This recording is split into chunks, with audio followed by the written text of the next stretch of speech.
आज हमारे सामने आकाश यादव, जिनकी फर्स्ट चॉइस रही है डीयू, जिनके मार्क्स थे 223, एक डिसेंट मार्क बोल सकते हैं।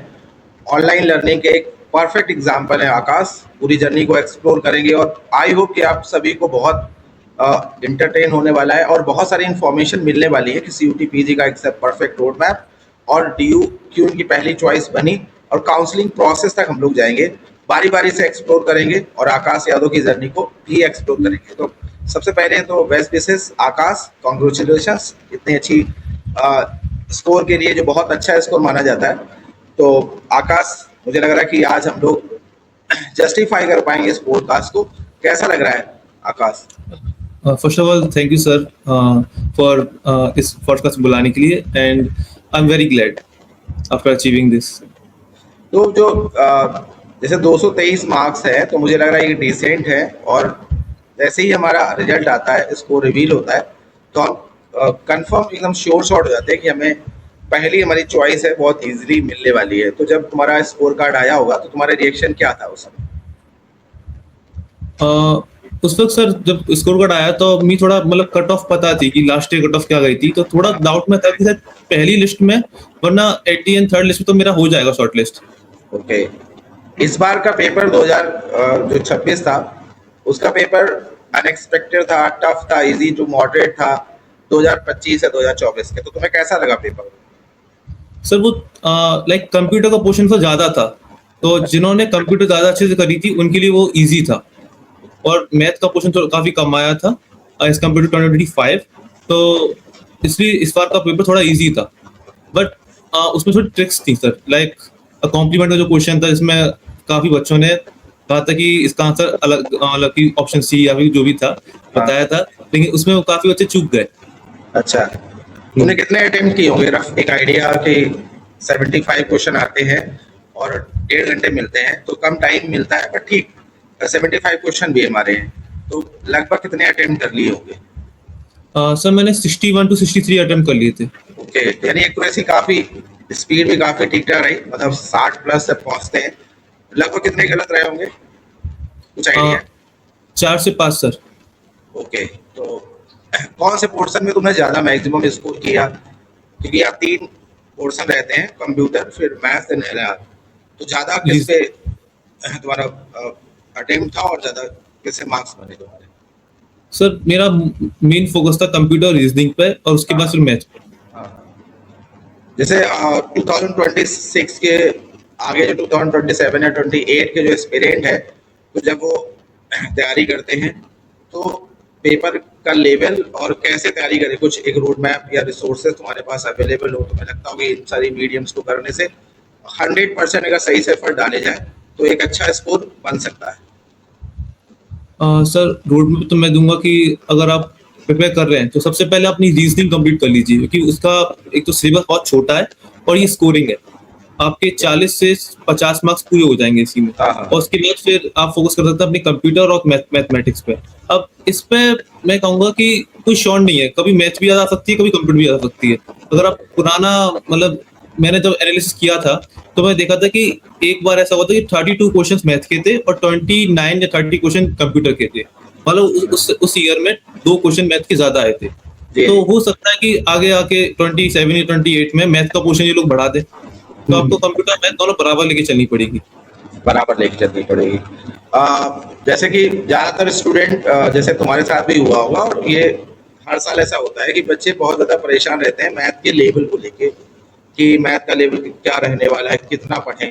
तो तुम्हारा क्या सजेशन रहेगा नेक्स्ट ईयर के स्टूडेंट्स के लिए कि वो जस्टिफाई कर पाए और सही तरीके से फोकस तैयारी कर पाए? सर एक्चुअली मैंने जब मैं 12th पास कर रहा था तो जो मेरे टीचर थे उन्होंने बताया था कि कोई भी पेपर बनाओ, कोई भी पेपर होगा तो टीचर उसे ऐसे बनाता है कि मैक्सिमम लोग जो उसका 40 या 50% पोर्शन है वो मैक्सिमम लोग कर ले आराम से। तो अगर हम एग्जाम्पल ले सकते हैं कि अगर 20 या 25 मैथ के क्वेश्चन आ रहे हैं तो उसमें से 15 क्वेश्चन तो इतने इजी होंगे कि हर कोई कर लेगा, जैसे थोड़ा बहुत भी पढ़ा होगा। बाकी के आखिरी के जो 10 या 5 क्वेश्चन रह जाते हैं वो अपर लेवल के होते हैं, जो कट ऑफ तक क्लियर कराते हैं। ओके, कंप्यूटर के जैसे 3 पोर्शन यहाँ पे होते हैं, ऑपरेटिंग सिस्टम, डीएसए और डिजिटल। तो कौन सा पोर्शन ज्यादा आता है और किस पोर्शन पे कितना फोकस करें, कितना टाइम ले जाता है, डिफिकल्टी क्या है कंप्यूटर के पोर्शन को, ये काफी स्कोरिंग भी रहता है। अब सर इसमें ऐसा नहीं है कोई भी कौन सा पोर्शन ज्यादा आता है। एक्चुअली ये लोग जब मैचिंग देते हैं तो मैचिंग में चारों हर तरीके से आ सकती है। उसमें एक क्वेश्चन में 4 क्वेश्चन होते हैं, तो ये हर एक पोर्शन को इक्वल पार्ट देते हैं। तो आप इसमें एक भी टॉपिक छोड़ के नहीं आ सकते। अगर आपने एक भी टॉपिक छोड़ा तो आपका एक क्वेश्चन छूट जाएगा। तुम्हारा कहना है, चाह रहे हो कि तीनों चीजों को बहुत अच्छे से बैलेंस करना है। क्वेश्चंस का जो प्रेजेंटेशन है सीयूटीपीजी का वो थोड़ा सा डिफरेंट है। मैचिंग के क्वेश्चंस, असर्शन, रीजन, वो ऐसा क्वेश्चन फ्रेम करते हैं कि एक ही क्वेश्चन में काफी सारे टॉपिक कवर होते हैं और मिक्स हो जाते हैं। तो Yes, चलिए ये काफी हेल्पफुल रहने वाला है, क्योंकि ज्यादातर मैंने देखा है कि जो स्टूडेंट प्रिपरेशन कर रहे हैं तो पढ़ने से ज्यादा फोकस करने के बजाय वो इस चीज पर बहुत ज्यादा डिस्कशन करते हैं कि मैथ का लेवल कैसा रहेगा, एलआर का कैसा रहेगा, कंप्यूटर में क्या चीज आएगी।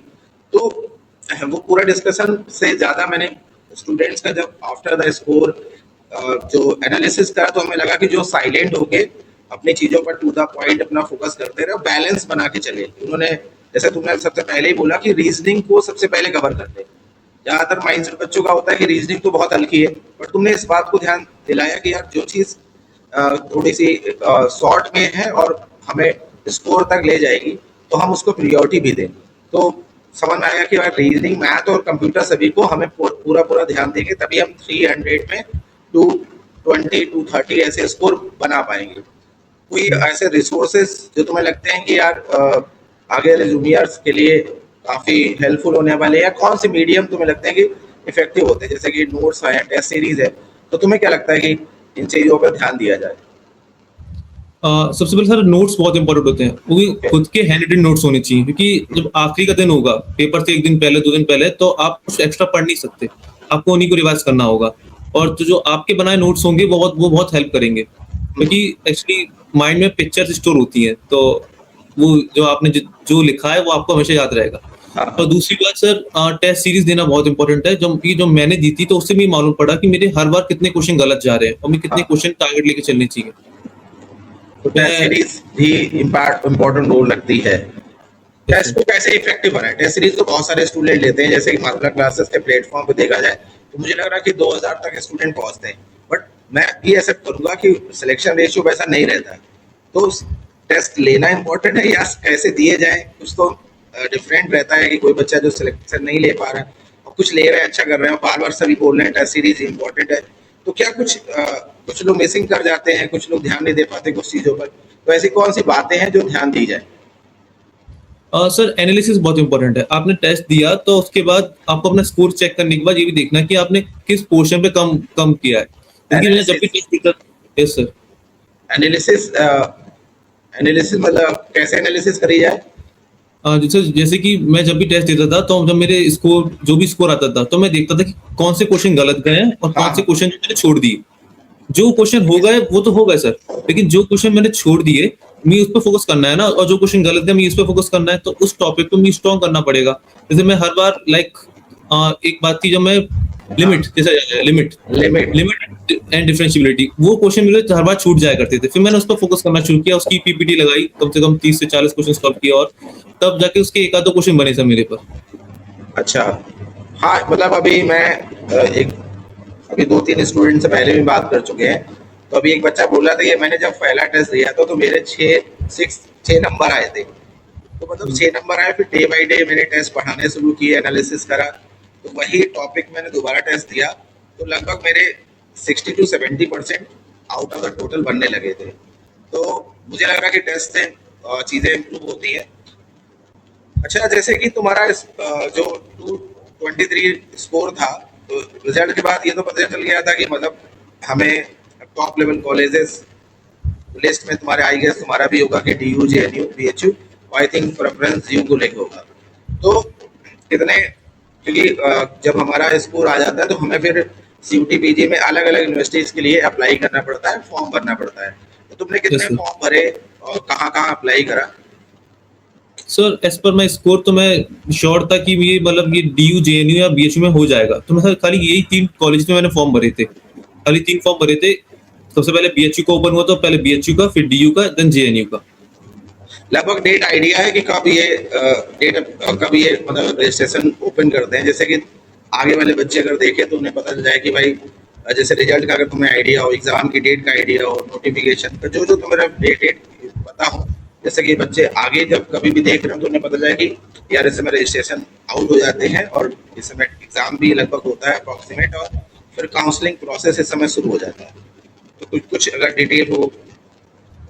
हाँ सर, इसका ये है कि जब आपका रिजल्ट आउट होगा तो फिर 15 से 20 दिन के अंदर रजिस्ट्रेशन चालू हो जाएंगे। अब कॉलेजेस अपने रजिस्ट्रेशन पोर्टल ओपन कर देंगे और फिर उनकी एक डेडलाइन भी होती है। आई थिंक वो लोग 15 से 20 दिन ही और देते हैं कि आप इतने के अंदर रजिस्ट्रेशन फिलअप कर दीजिए। उसके बाद फिर, क्योंकि इसमें फिल करना बहुत जरूरी है, अगर आप ये फिल करना छोड़ देते हैं तो आपके चाहे सेकंड राउंड हो थर्ड राउंड हो, आपको फिर मौका नहीं मिलेगा। और कुछ जैसे कि जब आप रजिस्ट्रेशन करते होंगे तो डॉक्यूमेंट्स में मेजर डॉक्यूमेंट्स लगते हैं या बाद में देने होते हैं? डॉक्यूमेंट्स कब देने होते हैं? सर मेजर डॉक्यूमेंट्स जो है आपकी मार्कशीट लग जाएंगी और उसकी 10th 12th की, एंड देन आपकी ग्रेजुएशन की मार्कशीट चाहिए होगी। लेकिन अगर आप अपीयरिंग है, आप पे डिग्री नहीं है और आप पे माइग्रेशन सर्टिफिकेट नहीं है, तो उसके लिए वो अंडरटेकिंग फॉर्म देते हैं, आपको उस फॉर्म को फिल करके वो लगाना होता है। हाँ, फिर जब अंडरटेकिंग बोल सकते हैं, एनेक्चर बोल सकते हैं, या फॉर्मेट है कि अपीयरिंग वाले स्टूडेंट्स के लिए एक फॉर्मेट दिया जाता है कि आप उसको अपने कॉलेज से साइन करवा के आप लगा सकते हो। तो अपीयरिंग वालों को टेंशन नहीं लेनी है, अगर उनके एग्जाम हुए हैं अभी रिजल्ट नहीं आया तो उनके लिए एक व्यवस्था होती है। तो एक और जैसे सर्टिफिकेट है उसके बारे में बहुत ज्यादा बच्चे कंफ्यूज रहते हैं, जो हमारा कास्ट सर्टिफिकेट है, जो कैटेगरी को लेके होता है कि फॉर्म फिलअप करते हुए समय बहुत सारे बच्चे एट द टाइम नहीं बना पाते, फिर जब काउंसलिंग होती है एडमिशन तक ये बड़ी समस्या आती है। तो कुछ इसके बारे में आइडिया हो कि सर्टिफिकेट बनवाते समय किन बातों पे ध्यान रखिए? सर कास्ट सर्टिफिकेट दो टाइप के होते हैं, एक स्टेट का होता है, एक सेंट्रल का होता है। तो यहाँ सीयूटी सेंट्रल यूनिवर्सिटीज के लिए तो आपको सेंट्रल का लगाना पड़ता है। तो जब आप सीयूटी का फॉर्म भरें तब भी आप सेंट्रल का लगाएं, और जब आप काउंसलिंग का फॉर्म भरें तभी सेंट्रल का ही लगाएं। Okay, you mean to say that कि जो कॉलेज हमारे जो टॉप लेवल की यूनिवर्सिटीज है, एनआईटीज है, आईआईटी, जो सेंट्रल लेवल की कॉलेजेस है उसमें सेंट्रल के हमें डॉक्यूमेंट्स देने चाहिए। जब मुझे लग रहा है कि जब मैं भी थोड़ा इन्फॉर्मेशन बता दूं कि जब आप फॉर्म भरते हैं तो ये चीज़ें उतनी रिजिड नहीं होती हैं। डेडलाइन और टाइम डेट जो होती है अगर नहीं भी ध्यान रखते हैं, अगर आपने कोई ओल्डर सर्टिफिकेट अपलोड कर दिया तो भी आपका फॉर्म रिजेक्ट नहीं होता। बट जब एडमिशन टाइम आता है, जब एडमिशन के लिए अप्लाई कर रहे हैं, तो स्ट्रिक्टली बताया ये जाता है कि 1 अप्रैल के बाद का हो, रिसेंट का हो और मानक पूरे कर रहा हो, सेंट्रल लेवल का हो। तो ये बात हर बच्चे को ध्यान रखनी है।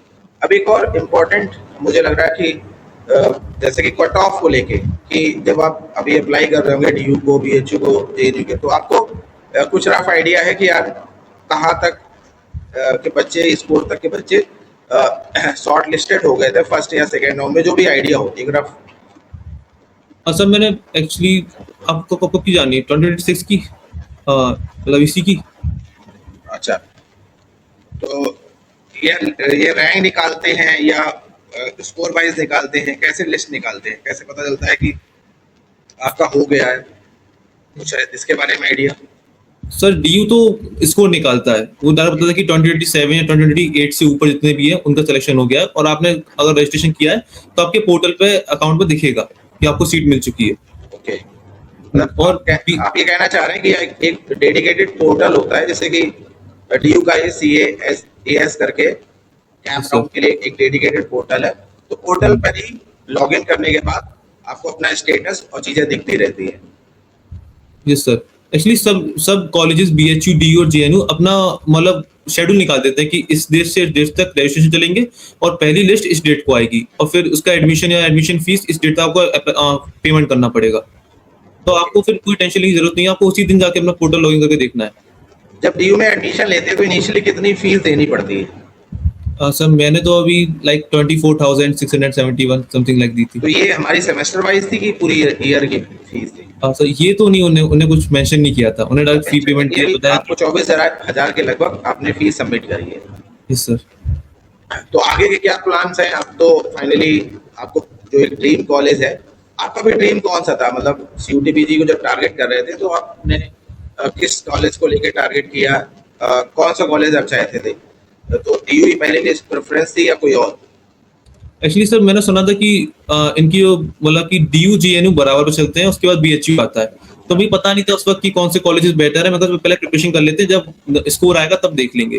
तो प्रिपरेशन कर ली थी, जब स्कोर आया तो फिर मैंने लाइक इन्फॉर्मेशन इकट्ठा करी, तो मालूम पड़ा कि डीयू का प्लेसमेंट रेट बढ़िया है, लेकिन उसकी थोड़ी फीस ज्यादा है। जेएनयू की फीस कम है, लेकिन तो उसका प्लेसमेंट रेट है बढ़िया है, लेकिन रेट थोड़ा कम है। तो डीयू का 90% स्टूडेंट प्लेस हो जाते हैं और जेएनयू के 60% प्लेस होते हैं। तो मैं सोचा डीयू में जाना बेटर रहेगा। अच्छा, तुम्हारा जो प्लेसमेंट को लेके तुमने एक चॉइस बनाई कि हमें डीयू की तरफ फोकस करना चाहिए। यस जब सर। आप प्रिपरेशन कर रहे थे, जिस टाइम पे हमने स्टार्ट करी होगी, तो कितना टाइम ड्यूरेशन आपने लिया, या कितना एक डिसेंट टाइम ड्यूरेशन होता है कि इतना तो ड्यूरेशन होना ही चाहिए? जैसे मैंने भी देखा कि बहुत सारे बच्चे सोचते हैं कि 2 या 3 महीने में हो सकता है। तो कितना एक डिसेंट टाइम स्पेन में आप सीयूटी पीजी को बहुत ही अच्छे तरीके से अच्छे लेवल तक ले जा सकते हो? सर एटलीस्ट 6 मंथ तो देने होंगे। 6 मंथ्स। देखिए सर, इसमें हर एक चीज आपको डिटेल में पढ़नी पड़ेगी। आपका कंप्यूटर पूरा डिटेल में है, मैथ भी डिटेल्स में ही है। बस रीजनिंग है तो थोड़ा पोर्शन कम है, लेकिन इसमें प्रैक्टिस बहुत चाहिए कि आपको जल्दी आंसर टिक करने हैं, क्योंकि टाइम कम है ना सर। आपको 1 मिनट या कुछ सेकंड में हर एक क्वेश्चन अटेम्प्ट करना है।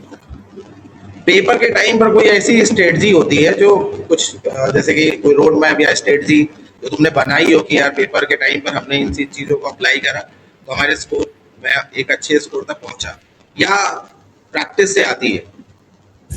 सर दोनों चीज, पहला एनालिसिस और सेकंड प्रैक्टिस। तो एनालिसिस सर एक्चुअली क्या था, गलती से बाय लक सर मुझे एक पेपर मिल गया था, किसी और की एनालिसिस थी जिसने मैथ में एनालिसिस करी थी। तो मैंने उसकी एनालिसिस पढ़ी, तो उसमें लिखा था कि कोऑर्डिनेट ज्योमेट्री से हर साल 6 क्वेश्चन, 5 या 6 क्वेश्चन आ रहे थे। वो मैंने टच तक नहीं किया था, तो फिर उसे मैंने पेपर से 2 या 3 दिन पहले पढ़ा था और उससे क्वेश्चन आया, मैंने कर दिए। अच्छा, वैसे ही आए थे? हाँ, क्योंकि सर वो coordinate geometry just formula based है, आपको फार्मूला अप्लाई करना है and everything will be done. अच्छा, तो कुछ चीजें ऐसी कोइंसिडेंट भी होती है, जैसे अभी एक स्टूडेंट से हम बात कर रहे थे, उन्होंने आगे हमने कंप्यूटर को ट्रेंड पिछली बार 2026 के एस्पिरेंट थे, तो ट्रेंड ये था कि कंप्यूटर में ज्यादातर बच्चे, मैक्सिमम सारे लोग ऑपरेटिंग सिस्टम पे ज्यादा फोकस कर रहे थे, क्योंकि 2025 में ओएस बहुत ज्यादा आया था। बट वो कह रहा है कि हमने सबसे पहले ऑपरेटिंग सिस्टम पहले पढ़ा, फिर डीएसए, देन फंडामेंटल। और फंडामेंटल हमने बाद में रखा था, तो फंडामेंटल मैंने पढ़ा था तो काफ़ी सारी चीज़ें मैंने तुरंत रिवाइज करी थी, और पेपर में फंडामेंटल ज़्यादा आया। तो मुझे लगता है कि वो भी एक रीज़न था कि मेरे स्कोर में जो इम्प्रूवमेंट आया, इफिशियंसी रही, तो एक वो रीज़न भी था। तुम्हारा एक रीज़न ये भी है कि हमने बाई लक कोई चीज़ देखी और हमें लगा कि एनालिसिस के बेस पर हम आगे बढ़े, और वो मेरे फेवर में भी हो गई। तो यानी कि आपकी हार्डवर्क के साथ साथ आपकी प्लानिंग भी मैटर करती है। तुम्हें कितना लगता है? ये सब प्लानिंग बहुत मैटर करती है एक्चुअली सर। ये मैंने लिख रखा था। प्रिपरेशन करते हुए मेरी प्लानिंग चेंज हो रही थी हर बार, क्योंकि मैं जब भी कुछ नई इन्फॉर्मेशन आती मैं उसमें चेंज कर देता। तो मेरा पहला कि जब मैं पढ़ रहा था तो सब लोग कह रहे थे कंप्यूटर रीजनिंग कर लो, हो जाएगा। मैंने थोड़ी कैलकुलेशन करी, मैंने कहा अगर कंप्यूटर रीजनिंग भी करके गए तो आप 200 टच कर पाओगे, उसे क्रॉस नहीं कर पाओगे। मैथ तो करनी पड़ेगी। हाँ, मैथ करनी पड़ेगी। हाँ। अच्छा, कुछ ऐसी चीजें जो तुम्हें लगता है कि मैंने अपने प्रिपरेशन के टाइम पर बहुत ज्यादा फोकस करी, हमारे लिए वो की नोट्स बने, या हमारे इस स्कोर में वो हेल्प करे, तो ऐसी कौन सी बातें जो तुमने अप्लाई करी और तुम्हें लगता है कि आगे जाके अगर कुछ जो एस्पिरेंट है वो अगर अप्लाई करें तो बाकी में इफेक्टिव रिजल्ट आएंगे? लाइक उसको रोड मैप भी बोल सकते हैं, टिप्स बोल सकते हैं। तो आप नेक्स्ट 2027-28 के बच्चों को कौन से ऐसे क्रूशियल टिप्स देना चाहोगे जिससे कि सीयूटी पीजी के चीज़ों को वो ध्यान में रख के ही आगे बढ़े? सर सबसे पहली चीज की अर्ली स्टार्ट करो। जितनी जल्दी आप चालू करेंगे तो आप पे टाइम रहेगा, आप पे प्रेशर नहीं रहेगा, तो आप चीजों को डिटेल में पढ़ सकते हैं। क्योंकि सर यहाँ जो क्वेश्चन आए वो कंसेप्ट बेस्ड आते हैं, आप रट्टा नहीं मार सकते, आपको दिमाग चलाना पड़ेगा तभी क्वेश्चन सॉल्व होंगे। And the second thing is that practice. तो जो भी एक्चुअली मैं यूट्यूब चैनल्स पे बार बार एमसीक्यू की प्रैक्टिस आती थी, लाइव सेशन हुआ करते थे लास्ट के 2-3 मंथ में, तो उसे नहीं छोड़ना है। और जब उसे करना है तो लाइक एक ही एमसीक्यू के आप 3-4 क्वेश्चन बना सकते हो, तो वो भी देखते रहना है। And the third thing is that कि आपको रिवाइज करते रहना है सर। आप जब भी कोई भी मॉक टेस्ट दें तो पहले रिवाइज कर लें, उससे रिलेटेड सब्जेक्ट जो टॉपिक है वो बेटर रहेगा। कि सर आपको इंस्टेंटली वहाँ पे याद आए ऐसा जरूरी नहीं, तो रिवाइज से ही आएगा।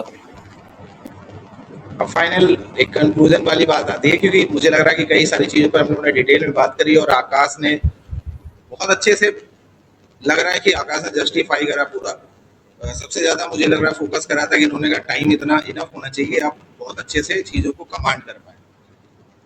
अच्छा, तुम्हारा कॉलेज के साथ ये बैलेंस चल रहा था, कॉलेज के साथ ही अपेयरिंग के स्टूडेंट थे या पास आउट थे? सर पास आउट था, मैंने ड्रॉप लिया था एक ईयर का।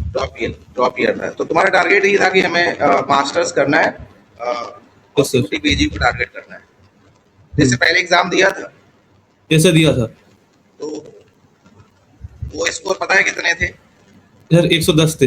110, तो जस्ट ये डबल हो गए, यानी कि एक बहुत डिसेंट हो गए। और हम्म। क्या जब तैयारी कर रहे थे तो तुम्हारे दिमाग में श्योर एंड सर्टेन था कि नहीं इस बार हम करके दिखाएंगे या कर लेंगे, जो ड्रॉप आउट ले रहे हैं कन्वर्जन में जाएगा? सर जब मैं अपने मॉक टेस्ट की बात करूं तो मॉक टेस्ट में मैं मतलब 200 टच ही नहीं कर पाया था। मैक्सिमम स्कोर 190 या 190 प्लस गया था। तो जब मैं एग्जाम देने जा रहा था तो सोच रखा था कि यार होगा नहीं होगा पता नहीं, लेकिन करके पूरा आएंगे अच्छे से। अच्छा अच्छा। अच्छा, कभी कभी ऐसा भी होता है जैसे तुम्हारे साथ ऐसा हुआ कि तुम्हारे स्कोर हर मॉक टेस्ट में कम आते थे और इस बार काफी डिसेंट है। बहुत सारे स्टूडेंट होते हैं जिनके स्कोर ज्यादा आते हैं फिर मेन एग्जाम में कम आते हैं। ये रैंडम होता है या सही से वो चीजों को अटेम्प्ट नहीं कर रहे होते हैं, क्या ऐसा हो रहता है? सर इसके अलग अलग रीजन हो सकते हैं, अब एक रीजन तो हो नहीं सकता। लाइक मेरे जब भी कम स्कोर आते थे तो एक बार तो कुछ ज्यादा ही गिर गए थे, 120 या 30 आ गए थे, तो मैं बहुत परेशान हो गया था। तो बस हार नहीं मानी थी, मैं कहा सर कुछ भी हो जाए लेकिन एट दी एंड लास्ट तक करते रहेंगे चाहे रिजल्ट कुछ भी हो। हाँ, तो मैंने सोच लिया था सर कि मतलब कि चाहे रिजल्ट कुछ भी हो कैसा भी हो बस करते रहना है। एटलीस्ट ये तो अंदर मन में रहेगा कि हाँ कोशिश पूरी करी थी, आए ना आए। और सर जैसा आप बता रहे हैं कि कुछ लोग मॉक में अच्छा परफॉर्म करते हैं लेकिन पेपर में अच्छा परफॉर्म नहीं कर पाते। It might be sir like analysis sir, analysis शायद उन्होंने मॉक इतना अच्छे से एनालिसिस ना किया हो, वो क्या पेपर के बेस पे था कि नहीं था। और सर और लग एवरेज सकता है कितने मॉक दिए होंगे और पर डे, जैसे जब लास्ट में आ गए, जब 2 महीने बचे होंगे, जब हमारे पास 45-60 डेज बचते हैं, तो मतलब कितने गैप अंतराल पे तुमने मॉक टेस्ट दिए होंगे?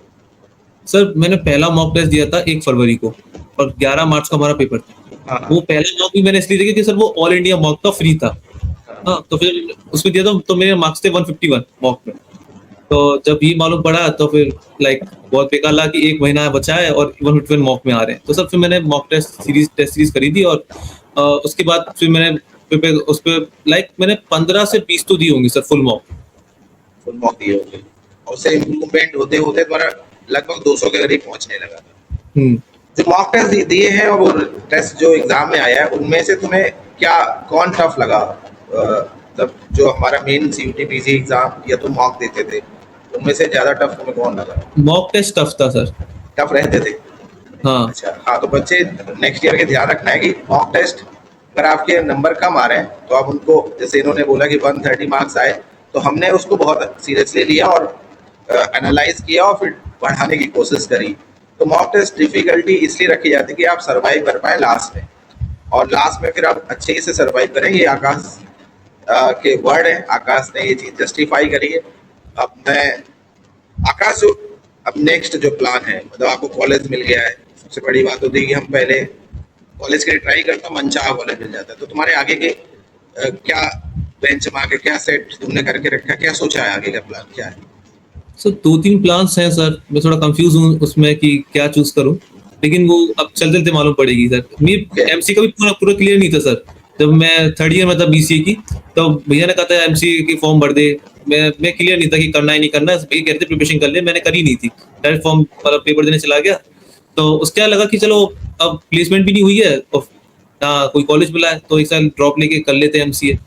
अच्छा, तो मेरी बेस्ट विशेष मारूला क्लासेस की तरफ से आकाश को बेस्ट विशेष की, जिस तरीके से इन्होंने इस साल कन्वर्ट किया है, हर साल इसी तरीके से ये अपने बेंचमार्क को रखें और हमेशा ये अपनी परफॉर्मेंस को एनालाइज करते रहें। जो टारगेट इन्होंने रखा था, जो कॉलेज के लिए आगे जा रहे हैं, उस कॉलेज के लिए केवल 60 सीट्स होती हैं ऑल इंडिया लेवल पर।